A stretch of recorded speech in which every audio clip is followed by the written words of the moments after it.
Alright, what's up guys? My name is Zach, and today I am driving a 2006 Ford Freestyle Limited. Up front is a 3.0 liter V6, and down below is a CVT. Now, I am super excited to be driving this Freestyle for two reasons. First of all, this is kind of a weird car that didn't last super long in Ford's lineup, and in namesake, it lasted even shorter, which we'll talk about here in a second. But the second reason is the fact that I've driven the sort of facelift second half of this vehicle, known as the Taurus X. And so today we're going to take a step back on when it was called the Freestyle, talk about some of those differences, because there is one very big one. But if you'd like to submit your own vehicle and have it reviewed here on the channel, you can head on over to my website, zackpradel.com/submit.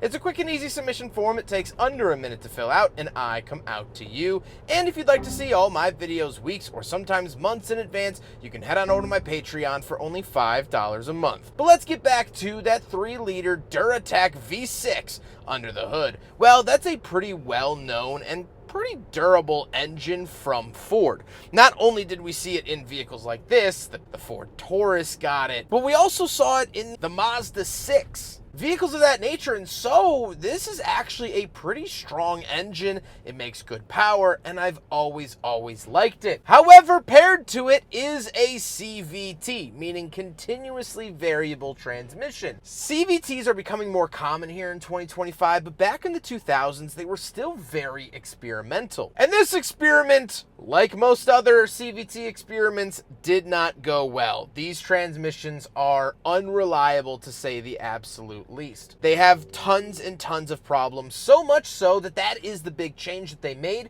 when they changed the name in 2008 to the Taurus X. They swapped out the transmission for a more traditional 6-speed. So a lot of these are off the road because of that CVT, which is quite the shame. Last but not least, it is all-wheel drive. So we did get an all-wheel drive CVT V6 crossover from Ford in the mid-2000s. How does it feel to drive the Ford Freestyle? It honestly drives fine. The CVT works well around town. It's not super loud, it's not noisy, it's not weird feeling. However, it just is unreliable. Visibility is okay, you are pretty long. Visibility out the back is not great. Ride quality is fine, it's very passable in every other scenario. With that stuff out of the way, let's talk about the interior. Well, in front of me, I have 4 gauges. Off to the left is the tachometer, in the center is the coolant temperature and fuel, and off to the right is the speedometer.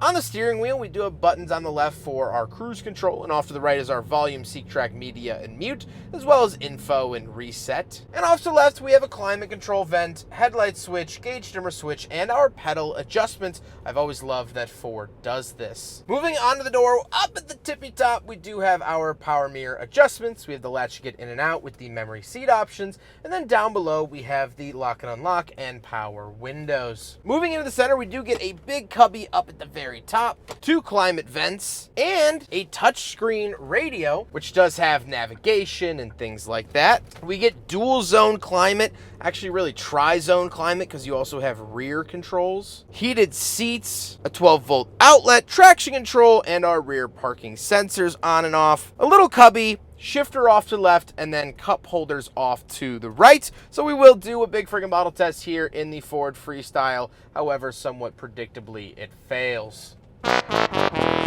Then we do have more cubby space, a center console, and the seats. The seats are heated. Driver's seat is memory, power. They're really actually nice. And I keep saying actually because I just didn't expect this car to be as nice as it is. And we'll keep digging into it more, but the seats are another showing of that. So I really like to see that. However, speaking of seats, we do have 2 more rows of seating, so let's go do some back seat reviews. All right, so we're in the second row of the Ford Freestyle. I know it might be a little bit hard to see me around this DVD player. Heyo! It's currently playing The Simpsons. I also do have inputs up here for video and audio. We have the DVD player, and we have our controls ran all up here. We have our own climate controls. I can shoot the fan speed up and down as well as temperature. We have vents in the ceiling.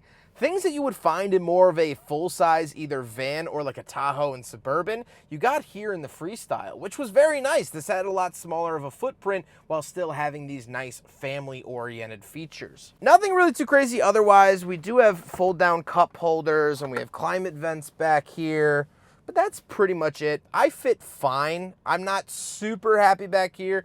Vehicles like the Tahoe would have a nicer second row, but for kids, children that are less than 5'9" and under 270, they're gonna sit back here fine. So I'm not really too pressed about it. Just me personally, as Zach, I don't love it, but I don't hate it. Let's hop out and let's talk about the third row. Come over here, and there actually are instructions. So you hit this, and then I believe you pull this up like that, folds up, and then you can crawl back here. All right, we are back here. Oh, I don't know if you can actually see me because of the DVD player. I'm back here. It's not very comfortable. Being a 5'11", not small guy, I don't love it. I do have cup holders on that side, and there is a 12-volt outlet over my shoulder that we'll talk about, but climate vents up here. We get our own lights. It's a passable third row. Would I want to spend time back here? Not quite, but for a family, smaller kids, this was perfect. This worked really, really well. And so that's what it was meant to do. However, these third row seats actually have a fun party trick. So let's hop into the trunk and talk about it. Right around the back of the Ford Freestyle.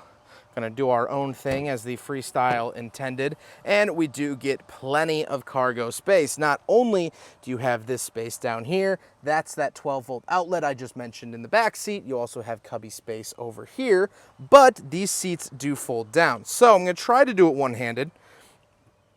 Pull the red tab, and the seat goes forward, and then pull the second tab, the number 2 tab, and pull this, and then they fold completely in. So number 1, push forward, number 2 unlatches it, number 3 pulls it like that. And now you have plenty of cargo space. The owner uses this for transporting fitness equipment and other things. In the push of a button, or I guess the pull of a strap, you now have tons and tons of cargo space. So there is a little latch in here. I don't know if you could see it, but you pull on that to then lift it back up. There you go. So again, hard to do one-handed while holding a camera, but then you pull this and you pull this long strap. I guess, wow, you really have a POV look at that.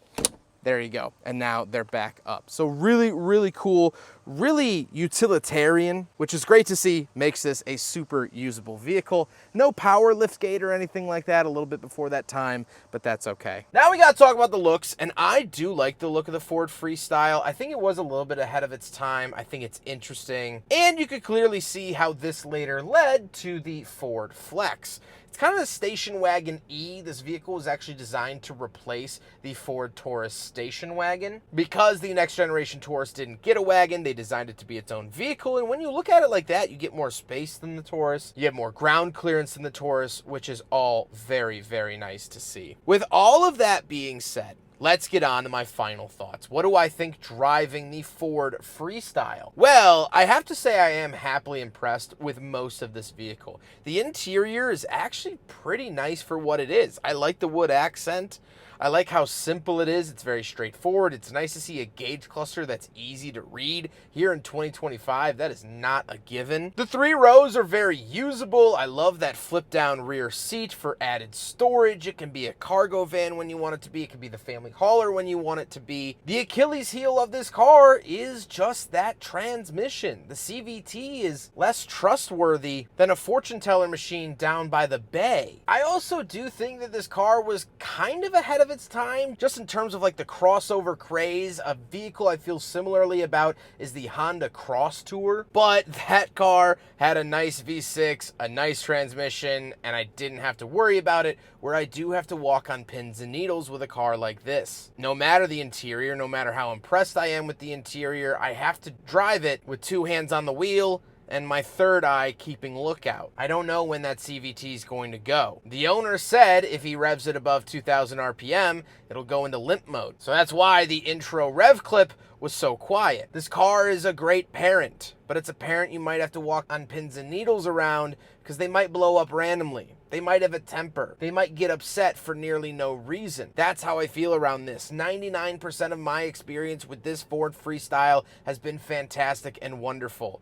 But that 1% experience, even though I'm still waiting for it to happen, is going to ruin it all. That's what worries me about cars like this. I hope you guys enjoyed the video. Huge thank you to Jermaine for letting me borrow his Ford Freestyle, a very well-kept example of the Ford Freestyle, and I'm very happy he's kept this on the road. Huge props to him for doing so. He has been absolutely wonderful. I've reviewed now 3 of his vehicles, and so I appreciate him very, very much. But I appreciate you guys watching the video. Don't forget to rate the video, comment on the video, and subscribe if you really liked it. Take care, guys.